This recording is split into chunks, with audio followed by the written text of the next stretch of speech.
أعوذ بالله من الشيطان الرجيم بسم الله الرحمن الرحيم الحمد للہ رب العالمین والصلاة والسلام علی نبینا محمد وعلی آلہ وصحبہ اجمعین، اما بعد۔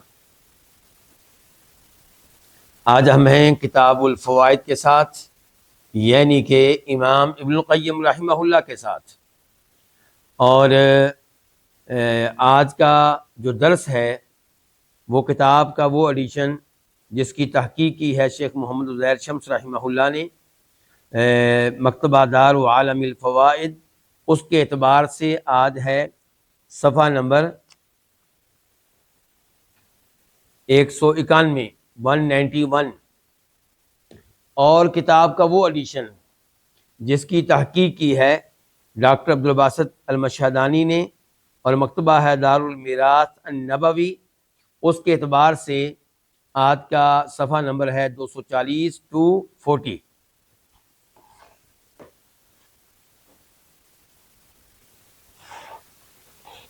چونکہ آج کا موضوع گزشتہ موضوع سے تعلق رکھتا ہے، تو اس لیے میں یاد دہانی کروا دوں کہ ہم کیا پڑھ رہے ہیں۔ ہمارا موضوع یہ ہے کہ قرآن کریم میں بار بار یہ بتایا گیا ہے کہ وہ اعمال جو ہم دل کے ساتھ کرتے ہیں، اپنے مختلف اعضاء کے ساتھ کرتے ہیں، یہ سبب بنتے ہیں ہدایت ملنے کا، اور یہی سبب بنتے ہیں انسان کے گمراہی میں مبتلا ہونے کا۔ چنانچہ آپ اپنے دل کے ساتھ اور اپنے اعضاء کے ساتھ کئی ایسے اعمال سر انجام دیتے ہیں جو ہدایت ملنے کا سبب بن جاتے ہیں، اور یہ کون سے اعمال ہوتے ہیں؟ یہ اچھے اعمال۔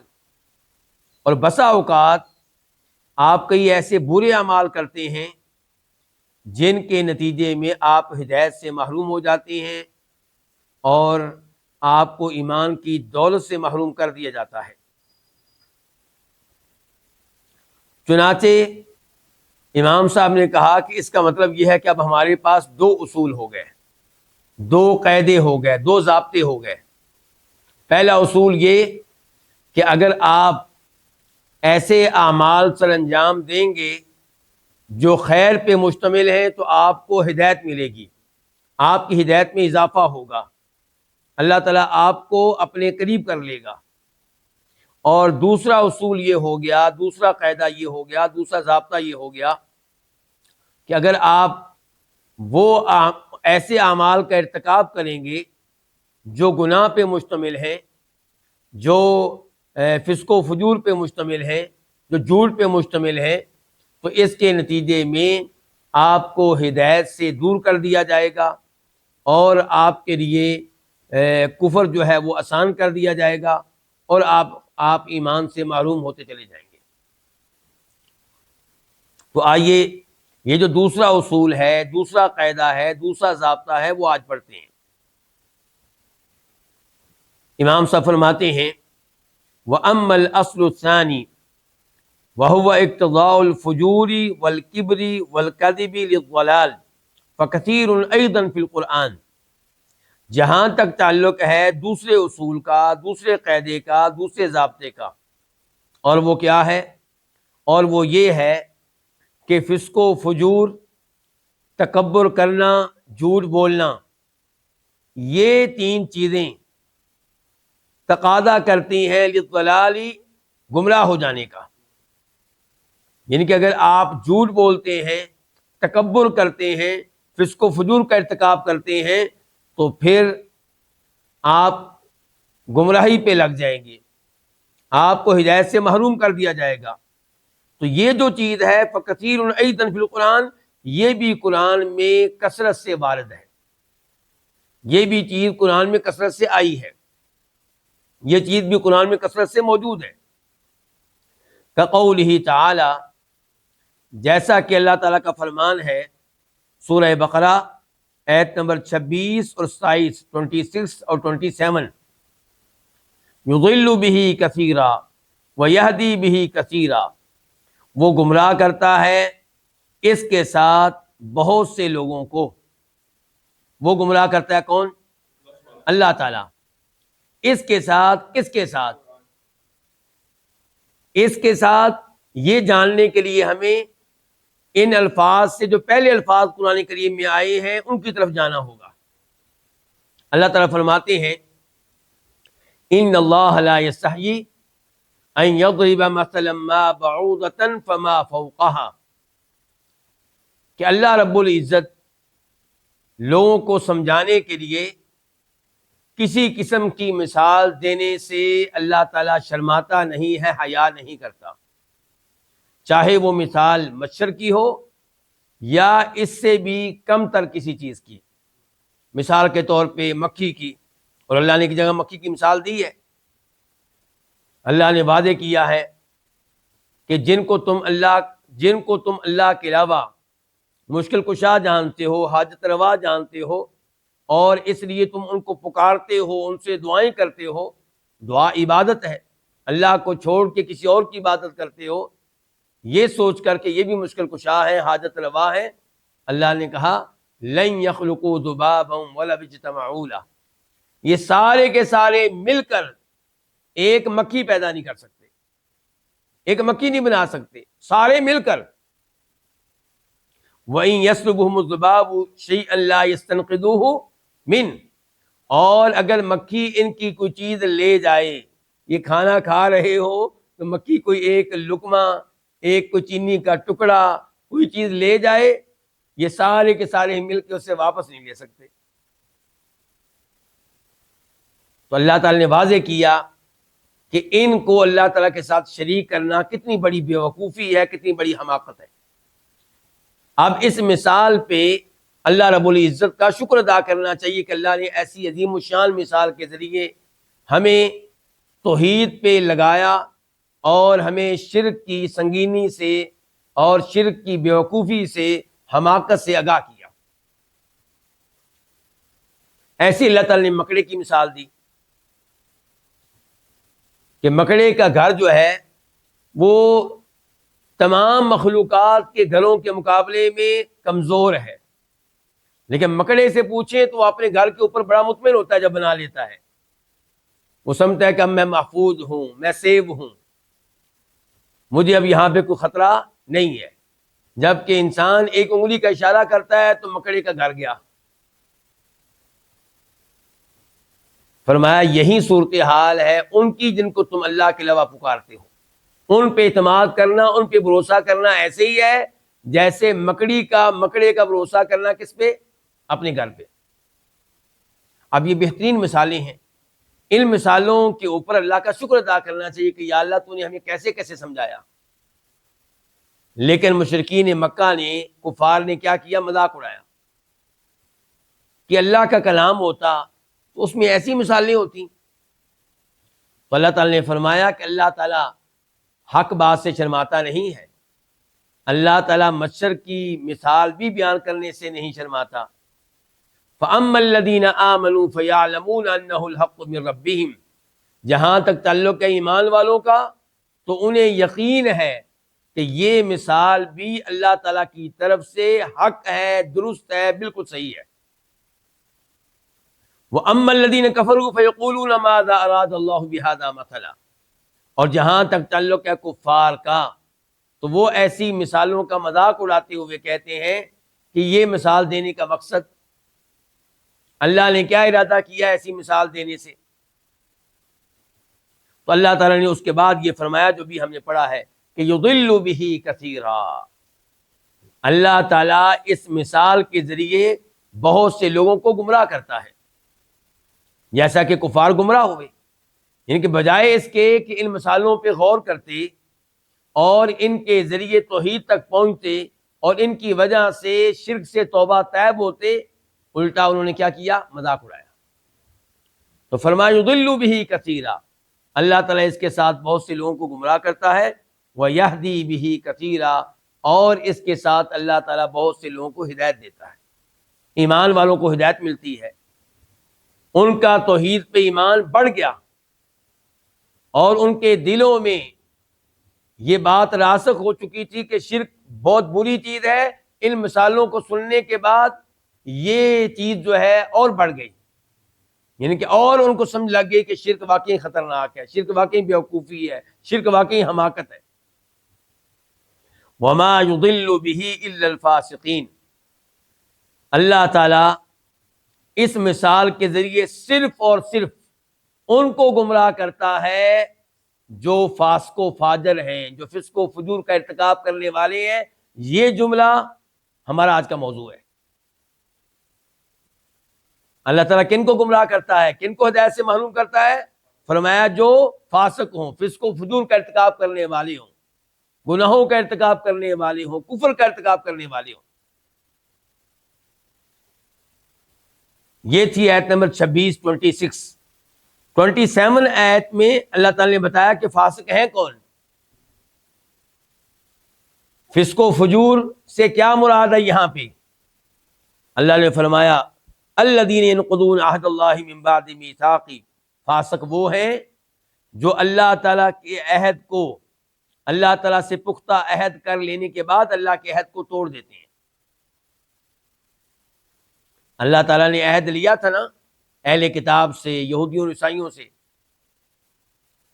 مثال کے طور پہ لئن اقمتم الصلاۃ وآتیتم الزکاۃ وآمنتم برسلی وعزرتموہم واقرضتم اللہ قرضا حسنا لأکفرن عنکم سیئاتکم،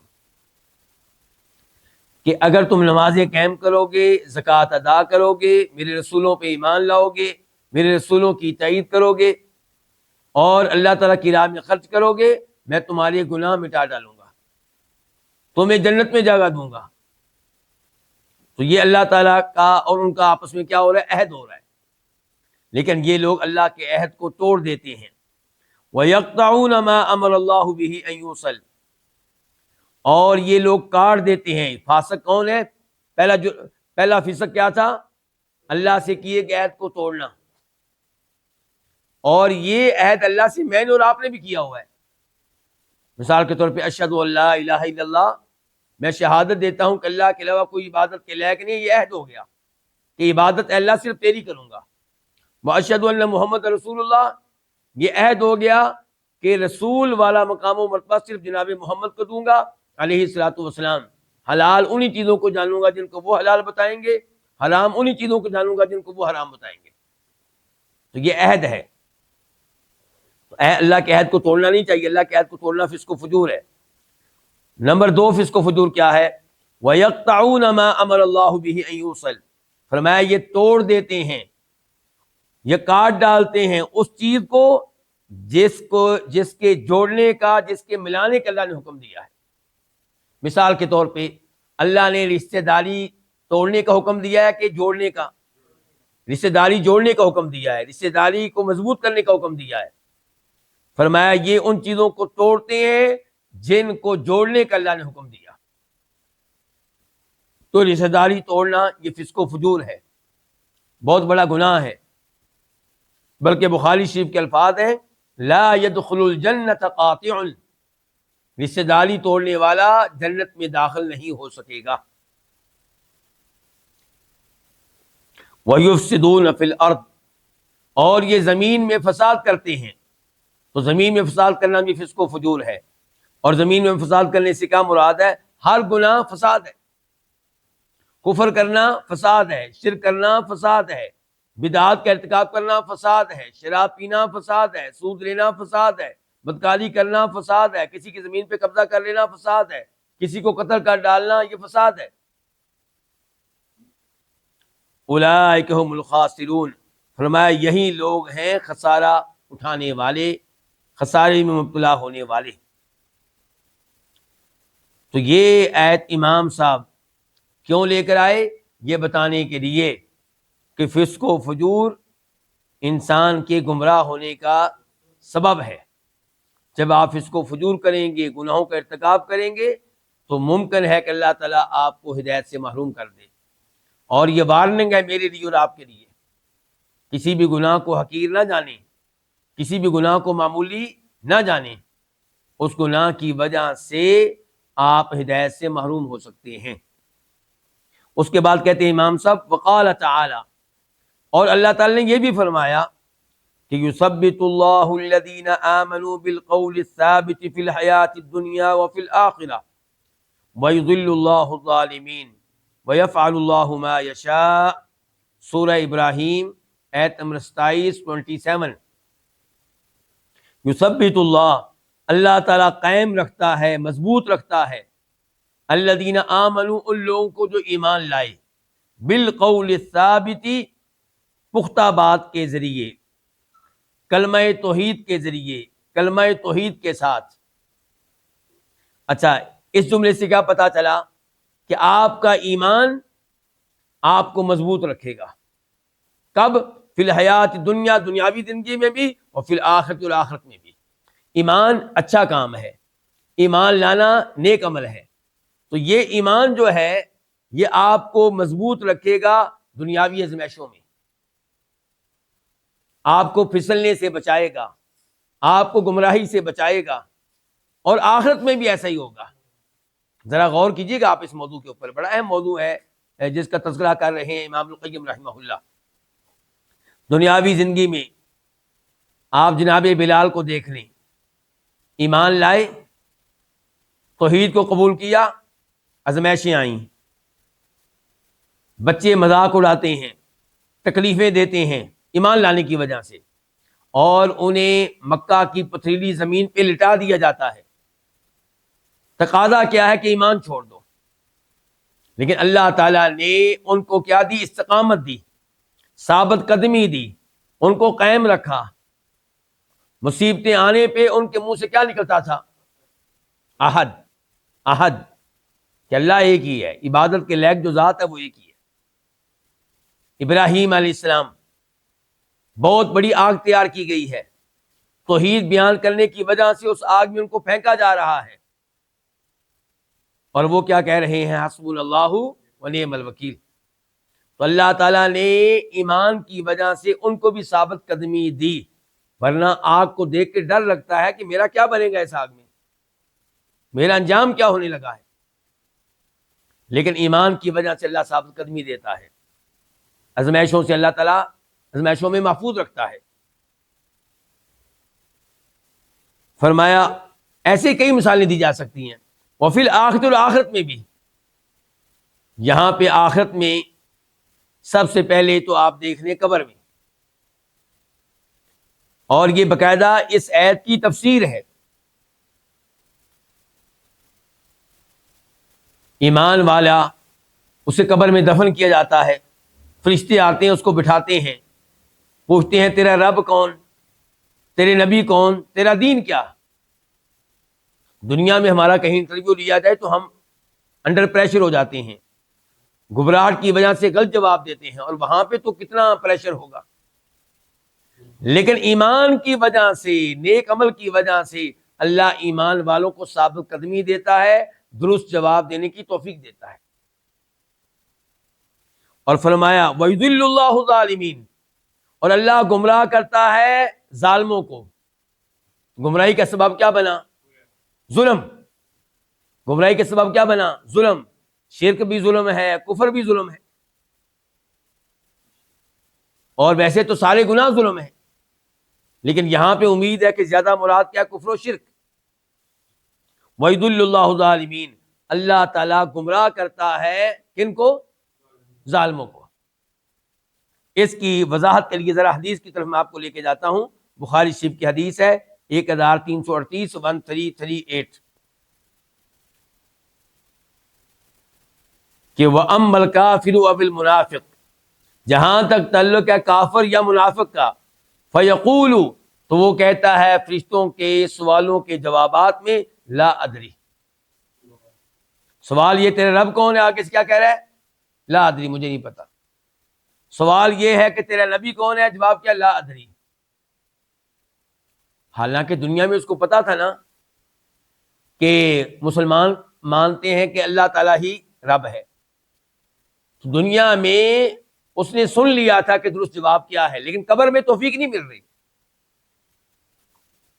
دنیا میں سنتا رہا کہ محمد اللہ کے رسول ہیں علیہ الصلوۃ والسلام، لیکن چونکہ ایمان نہیں لایا، معلومات تھیں لیکن ایمان نہیں لایا، درست جواب دینے کی توفیق نہیں مل رہی۔ سوال ہو رہتا ہے دین کیا ہے، ہر سوال کے جواب میں کیا کہتا ہے؟ لا ادری لا ادری، کنت اقول ما یقول الناس، میں تو بس وہی کہتا رہا دنیا میں جو لوگ کہتے تھے۔ لوگوں نے کہا کوئی رب شب نہیں، میں نے کہہ دیا کوئی رب نہیں۔ لوگوں نے کہہ دیا محمد کوئی نبی نہیں علیہ الصلوۃ والسلام، میں نے بھی کہہ دیا کوئی نبی نہیں۔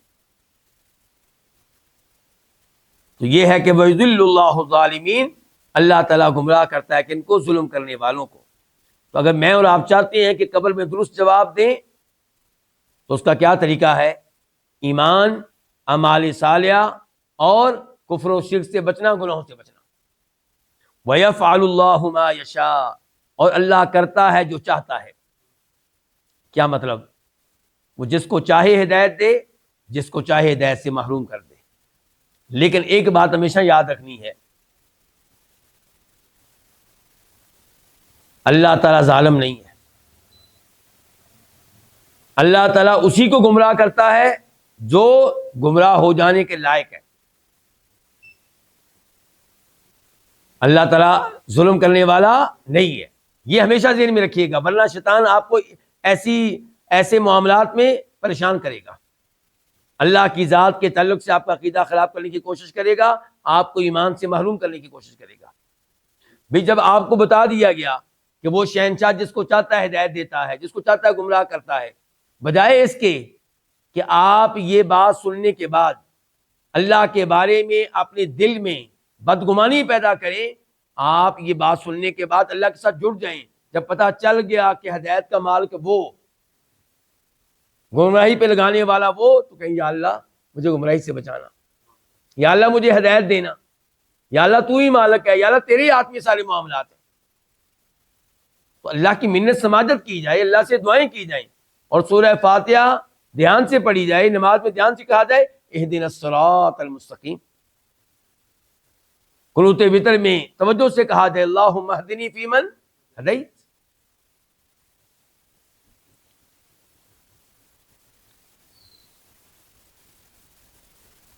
تو پہلی آیت لائے امام صاحب یہ بتانے کے لیے کہ فسق و فجور سبب بنتا ہے گمراہی کا، اور دوسری آیت لے کر آئے کہ ظلم سبب بنتا ہے کس کا؟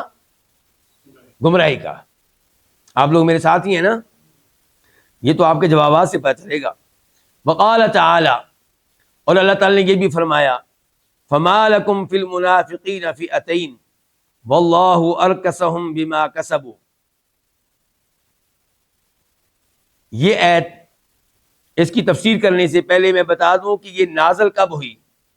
جب یہ آپ جان لیں گے تو آیت کو سمجھنا آسان ہو جائے گا۔ بخاری شریف کی حدیث ہے، زید بن ثابت راوی ہیں رضی اللہ تعالیٰ عنہ، کہتے ہیں کہ جب نبی علیہ السلام جنگ احد کے لیے مدینہ سے نکلے تو راستے میں کئی لوگ الگ ہو گئے، مدینہ واپس آ گئے۔ یہ کون تھے؟ جو بظاہر مسلمان تھے، کلمہ پڑا ہوا تھا، اندر سے کیا تھے؟ منافق۔ کہنے لگے جی محمد نے ہماری بات نہیں مانی علیہ الصلوۃ والسلام، ہم نے کہا تھا جنگ لڑی جائے مدینہ شہر میں رہ کر، اور چند نوجوانوں نے مشورہ دیا کہ نہیں باہر میدان میں لڑی جائے۔ محمد نے ہماری بات نہیں مانی، ہمارا مشورہ نہیں مانا، ان کا مانا ہے ہم نہیں لڑیں گے۔ علیہ الصلوۃ والسلام اصل میں لڑنا چاہتے ہی نہیں تھے، یہ تو ایک بہانہ تھا، کیونکہ منافق کو کیا ضرورت پڑی ہے لڑنے کی؟ جان دینا کوئی آسان کام تو نہیں۔ اچھا اب کیا ہوا؟ فقالت فرقہ، مسلمانوں میں سے ایک گروہ نے کہا کہ نقتلہم، ان منافقین سے ہم لڑیں گے، یہ ہمارے دشمن ہیں، معاملہ واضح ہو گیا ان کا، اب ان سے لڑیں گے۔ اور ایک گروہ نے کہا لا نقتلہم، نہیں ان سے نہیں لڑنا، کیونکہ کلمہ انہوں نے پڑھا ہوا ہے۔ فنازلت، تو تب یہ آیت نازل ہوئی جو ابھی ہم پڑھ رہے ہیں، وہ کیا ہے کہ فما لکم، تمہیں کیا ہے؟ اللہ تعالیٰ ایمان والوں سے پوچھیں تمہیں کیا ہے کہ فی المنافقین فئتین، کہ تم لوگ منافقوں کے بارے میں دو گروہ بن چکے ہو، ایک کہتا ہے کہ ان سے لڑنا چاہیے، کہتا ہے نہیں لڑنا چاہیے۔ واللہ ارکسہم بما کسبوا، جبکہ اللہ تعالیٰ نے ارکسہم، ان کو الٹا کر دیا ہے، ان کو الٹا کر دیا، ان کو پھیر دیا ہے۔ کیوں؟ بما کسبوا، ان کے کرتوتوں کی وجہ سے، ان کے گناہوں کی وجہ سے، ان کی الٹی سیدھی حرکتوں کی وجہ سے، ان کی الٹی حرکتوں کی وجہ سے اللہ نے ان کو کیا کر دیا؟ الٹا کر دیا، یعنی کہ کفر میں واپس بھیج دیا۔ بظاہر کلمہ پڑھا تھا اور لوگ سمجھ رہے تھے مسلمان ہیں، لیکن اب تو معاملہ واضح ہو گیا، اچھی طرح کفر میں پہنچ گئے، واپس پہنچ گئے۔ تو یہاں پہ پتہ چلا کہ اللہ نے ان کو الٹا کر دیا، کفر میں واپس بھیج دیا۔ وجہ کیا بنی؟ بما کسبوا، ان کے گناہ، ان کی حرکتیں، ان کے کرتوت۔ یہ ہے سورہ نساء آیت نمبر 88۔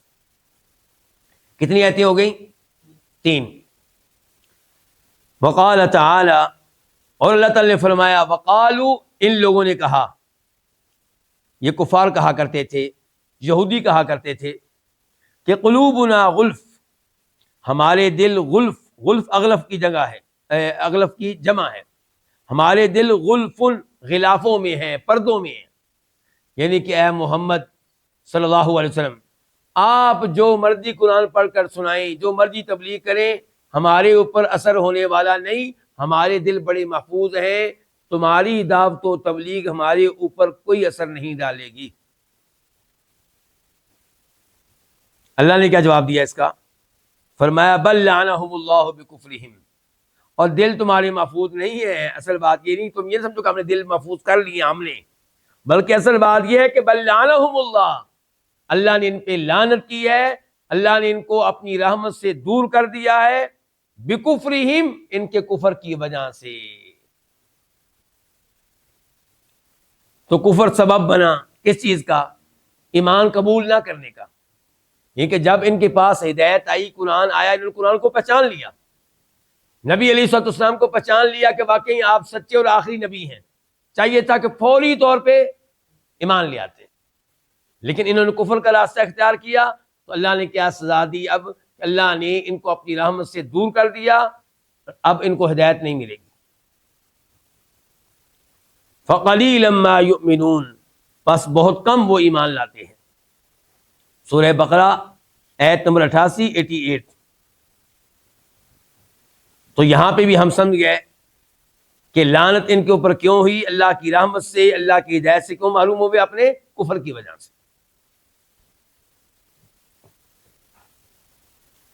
کتنی آیتیں ہوگی آج کے درس میں؟ 4۔ اب 5ویں، وقال تعالی، اور اللہ تعالی نے فرمایا، وَنُقَلِّبُ أَفْئِدَتَهُمْ وَأَبْصَارَهُمْ كَمَا لَمْ يُؤْمِنُوا بِهِ أَوَّلَ مَرَّةٍ، اور ہم پھیر دیں گے، ہم پھیر دیتے ہیں، افئدتہم، ان کے دلوں کو، ہم پھیرتے ہیں ان کے دلوں کو۔ کس چیز سے پھیرتے ہیں؟ حق سے۔ ان کے دل حق کو سمجھ نہیں سکیں گے، کیونکہ ہم نے ان کو حق سے پھیر دیا، دور کر دیا۔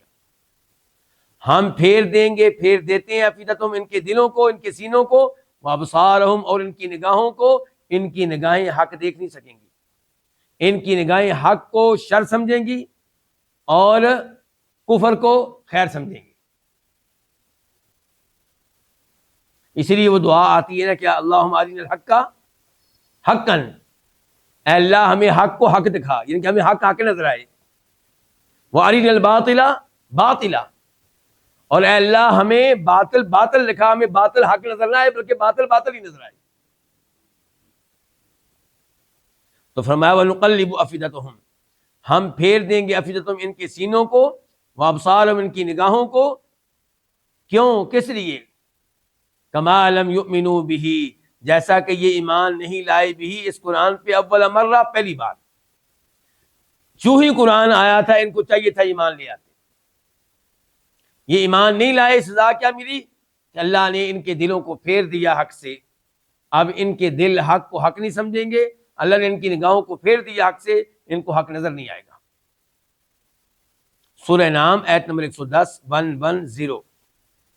فاخبرا، امام صاحب کہتے ہیں فاخبرا، یہ کون سے امام صاحب ہیں؟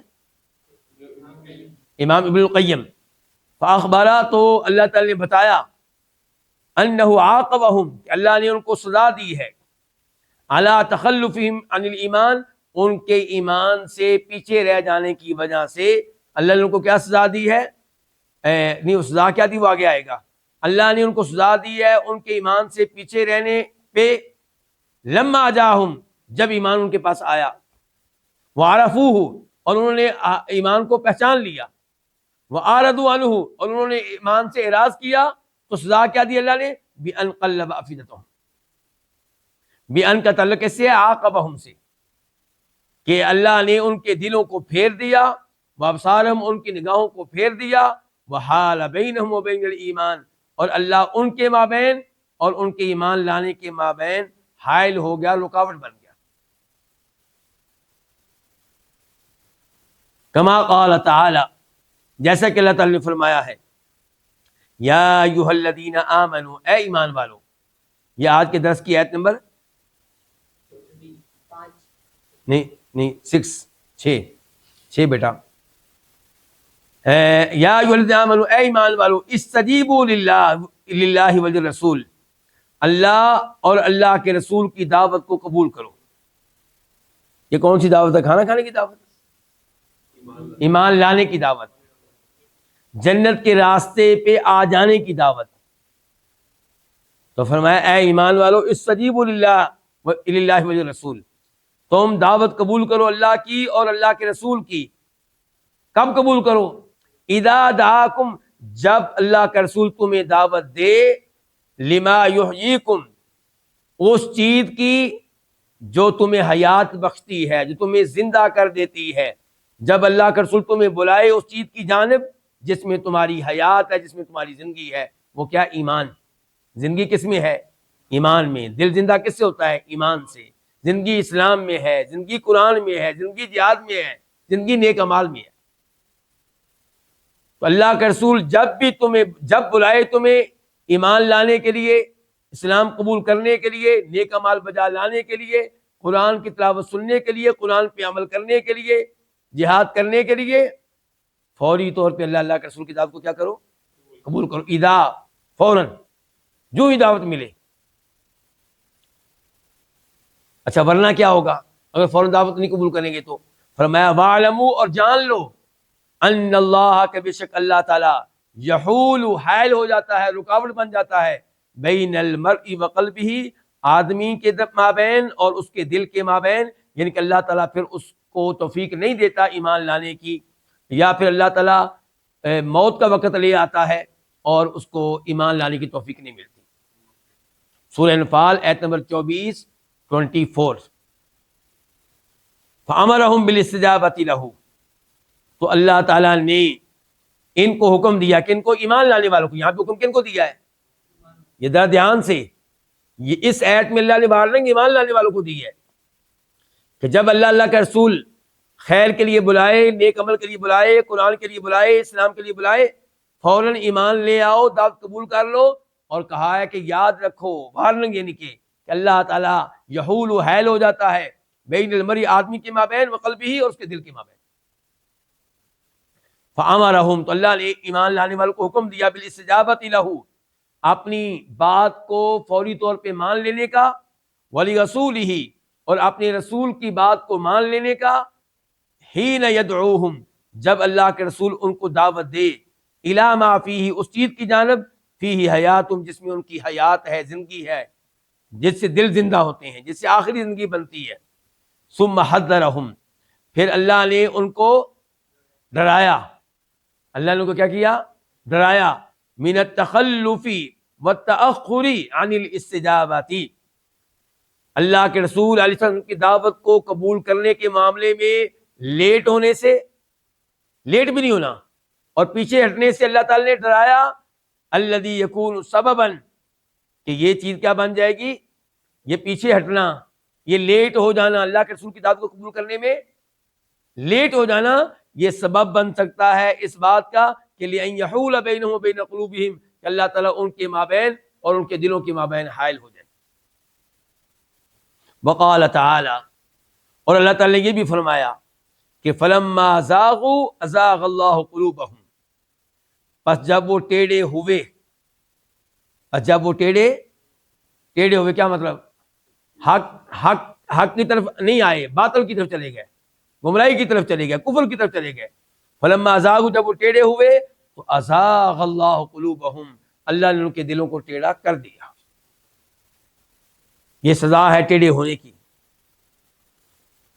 واللہ لا یہدی القوم الفاسقین، مزید اللہ نے وضاحت کی کہ اللہ ہدایت نہیں دیتا کن کو؟ فسق و فجور کرنے والے لوگوں کو، کفر کرنے والے لوگوں کو اللہ ان کو ہدایت نہیں دیتا. سورہ صف آیت نمبر 5. وقال تعالی، اور اللہ تعالی نے یہ بھی فرمایا، کلا بران علی قلوبہم ما کانوا یکسبون، کلا ہرگز نہیں. اس کا مطلب یہ ہے کہ ہمیں اس آیت کو دیکھنا پڑے گا جو اس سے پہلے ہے، تاکہ ہمیں سمجھ آئے کہ کلا ہرگز نہیں اس کا کیا مطلب ہے، کیا ہرگز نہیں. اللہ تعالیٰ فرماتے ہیں ویل یومئذ للمکذبین، روز قیامت ہلاکت ہوگی ان کے لیے جو حق کو جھٹلانے والے ہیں، اللہ کے رسول کو جھٹلانے والے ہیں، ایمان نہ لانے والے ہیں.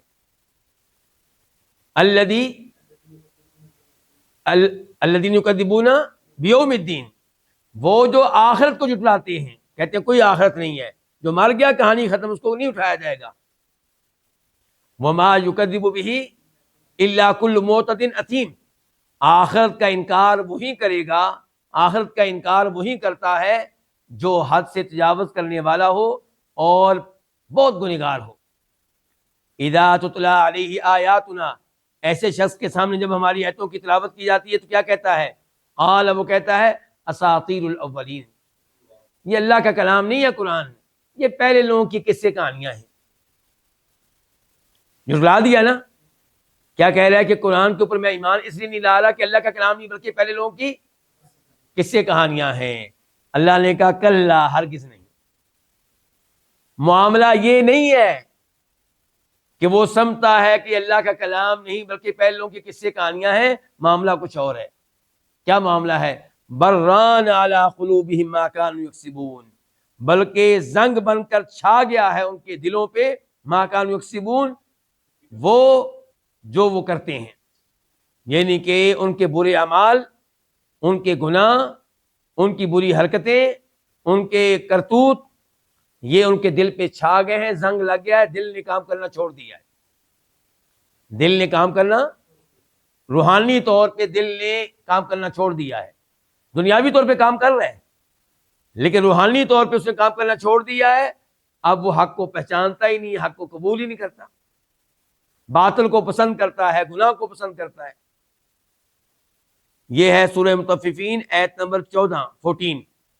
اچھا، اس آیت کی تفسیر میں ایک حدیث آتی ہے، وہ میں آپ کے سامنے رکھنا چاہوں گا کیونکہ بہترین تفسیر وہ ہوگی جو کس کی طرف سے آئے؟ نبی علیہ الصلوۃ والسلام کی طرف سے آئے. ترمذی شریف کی حدیث ہے 3334 3334 کہ ان العبد اذا اخطا خطیئۃ، بندہ جب کوئی گناہ کرتا ہے تو اس کے دل پہ سیاہ نقطہ ڈال دیا جاتا ہے. آپ نے ایک نماز چھوڑی، زور کی نماز آپ نے نہیں پڑھی، فجر کی آپ نے نہیں پڑھی یا عصر کی نہیں پڑھی، آپ کے دل پہ کیا ڈال دیا گیا؟ سیاہ نقطہ. آپ نے مثال کے طور پہ شراب پی لی ایک دفعہ، دل پہ کیا ڈال دیا گیا؟ سیاہ نقطہ. آپ کسی لڑکی سے ناجائز گفتگو کر رہے ہیں جو آپ کی وائف نہیں ہے، یہ گناہ ہے، جو دل پہ کیا ڈال دیا گیا؟ سیاہ نقطہ.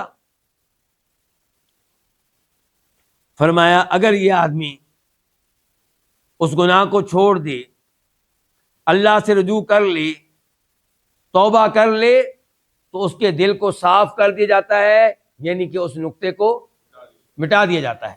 دل دوبارہ سے صاف ستھرا، جو سیاہی لگی تھی، سیاہ نقطہ، وہ ختم. لیکن فرمایا اگر وہ دوبارہ گناہ کرے، توبہ کرنے کی بجائے مزید گناہ کرے، اب کیا ہوتا ہے؟ فرمایا اب اس کی جو سیاہی ہے اس میں اضافہ کر دیا جاتا ہے. پہلے ایک نقطہ، پھر دوسرا نقطہ، پھر تیسرا گناہ کرے گا، تیسرا نقطہ، چوتھی بار کرے گا، چوتھا نقطہ، حتیٰ کہ یہ سیاہی اس کے دل پہ چھا جاتی ہے، یہ زنگ اس کے دل پہ چھا جاتا ہے. فرمایا نبی علیہ الصلوۃ والسلام نے یہ وہ چیز ہے جس کا اللہ نے اس آیت میں تذکرہ کیا ہے کہ کلا بران علی قلوبہم ما کانوا یکسبون. تو دیکھا گناہ کتنے خطرناک ہے. امام صاحب کہتے ہیں, کون سے امام صاحب؟ امام ابن القیم رحمہ اللہ کہتے ہیں فاخبر سبحانہ, چنانچہ اللہ تعالی نے بتایا کہ ان کسبہم غطى علی قلوبہم, کہ ان کے جو گناہ ہیں, جو گناہ کمائے ہیں, انہوں نے جو گناہ کیے ہیں, یہ جو ہے اس چیز نے ان کے دلوں کے اوپر پردہ ڈال دیا ہے. ان کے دلوں پہ یہ چھا گئے ہیں. کیا؟ یہ گناہ,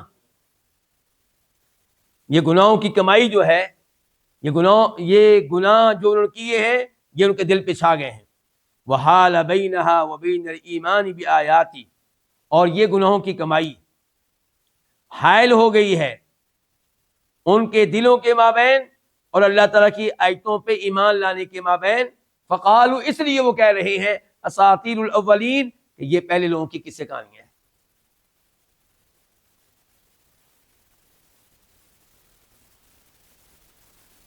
وقال تعالی فی المنافقین, امام صاحب فرماتے ہیں کہ اللہ تعالی نے کہا کن کے بارے میں؟ منافقین کے بارے میں. نسوا اللہ فنسیہم, وہ اللہ کو بھول گئے, انہوں نے اللہ کو چھوڑ دیا. فنسیہم, تو اللہ نے بھی ان کو چھوڑ دیا. سورہ توبہ آیت نمبر 67. اچھا, اس آیت کو سمجھنے کے لیے, ان الفاظ کو سمجھنے کے لیے آیت کا پہلا حصہ بھی پڑھنا پڑے گا. وہ کیا ہے؟ المنافقون والمنافقات بعضهم من بعض, منافق مرد, منافق عورتیں, یہ ایک دوسرے میں سے ہیں, ایک دوسرے کے دوست ہیں, ایک دوسرے کے ساتھی ہیں. یأمرون بالمنکر وینہون عن المعروف ویقبضون ایدیہم, یہ نیکی کی بجائے برائی کا حکم دیتے ہیں, برائی کی ترغیب دیتے ہیں, گناہ کرنے کی ترغیب دیتے ہیں, اور یہ نیکی کرنے سے روکتے ہیں, منع کرتے ہیں باقاعدہ, اور اپنے ہاتھوں کو باندھ کر رکھتے ہیں, اللہ کی راہ میں خرچ نہیں کرتے, کنجوس. یہ گناہ ہے نا. تو فرمایا نسوا اللہ, یہ اللہ تعالیٰ کو بھول گئے, اللہ تعالیٰ کو چھوڑ دیا انہوں نے. فناسیہم, تو اللہ نے ان کو چھوڑ دیا. اللہ چھوڑ دے, یہ وارننگ آپ کے لیے, اللہ کے بغیر تو آپ کچھ نہیں ہیں. وہ ہدایت کیسے پا سکتا ہے جس کو اللہ نظر انداز کر دے, چھوڑ دے.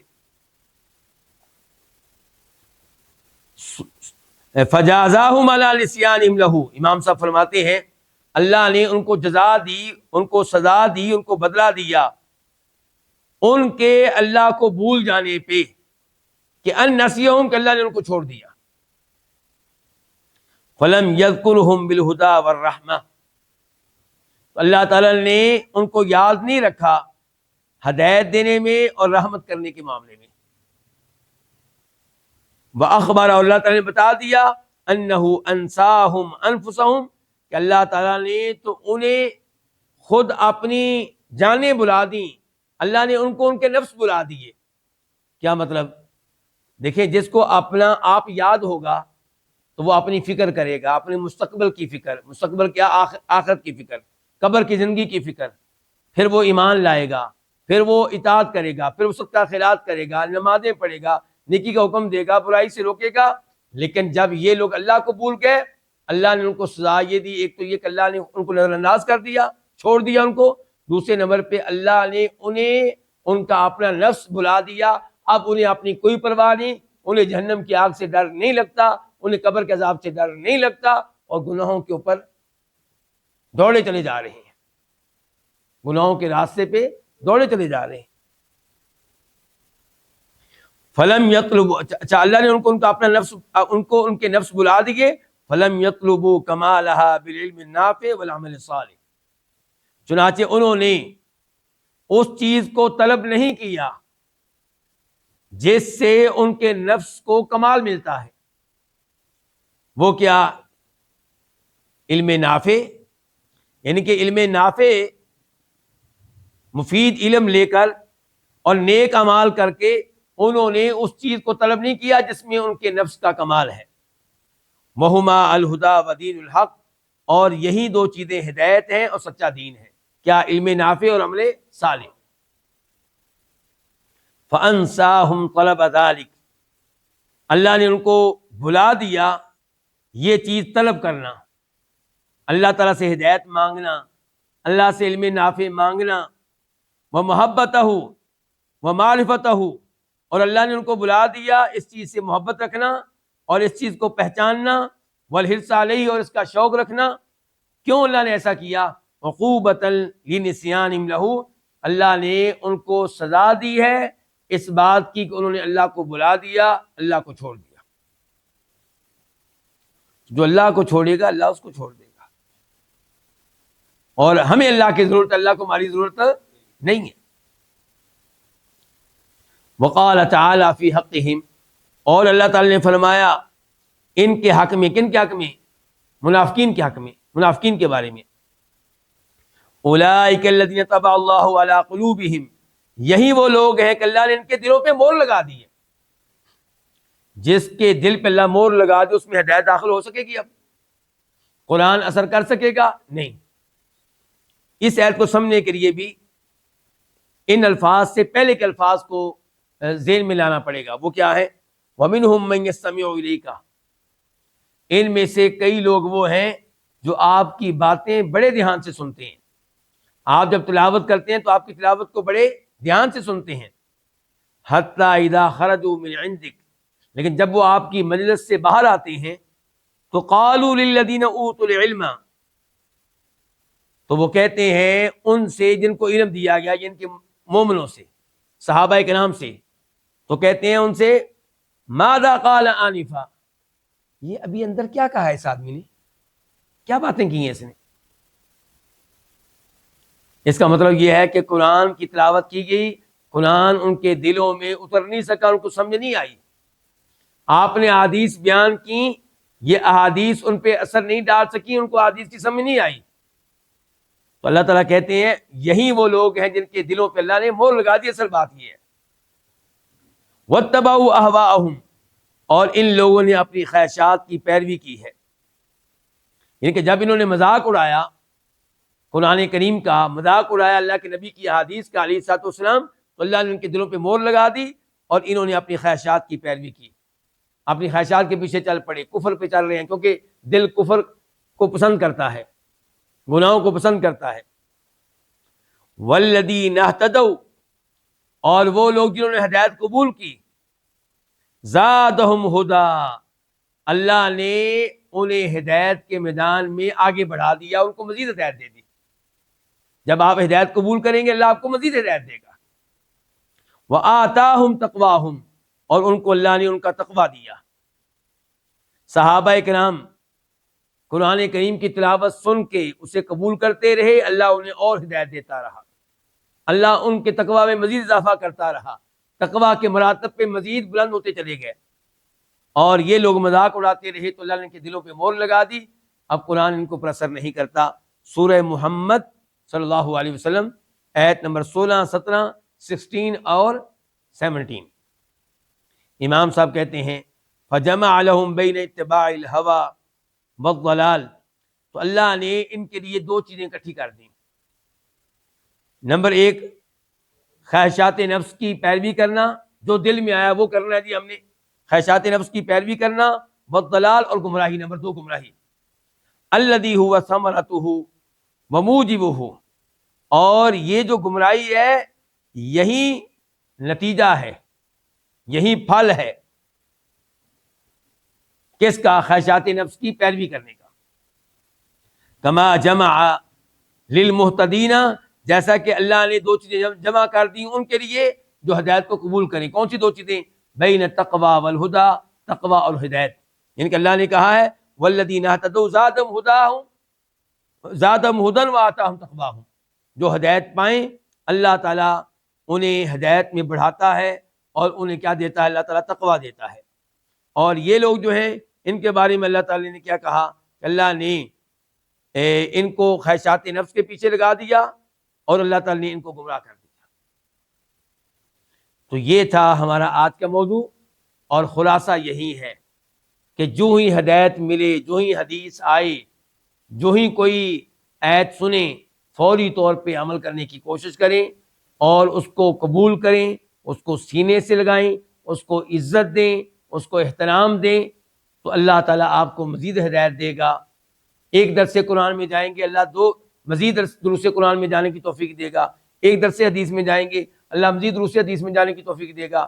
اور اگر آپ کے پاس حق آیا، آپ نے اس سے اعراض کیا، مسجد آپ کے محلے میں بن گئی توحید والوں کی، آپ نے اعراض کیا، تو اب کیا ہوگا؟ اللہ تعالیٰ ممکن ہے اس کی آپ کو سزا دے، اور پھر آپ ہدایت سے دور ہوتے چلے جائیں اور ہدایت سے بالکل محروم ہو جائیں۔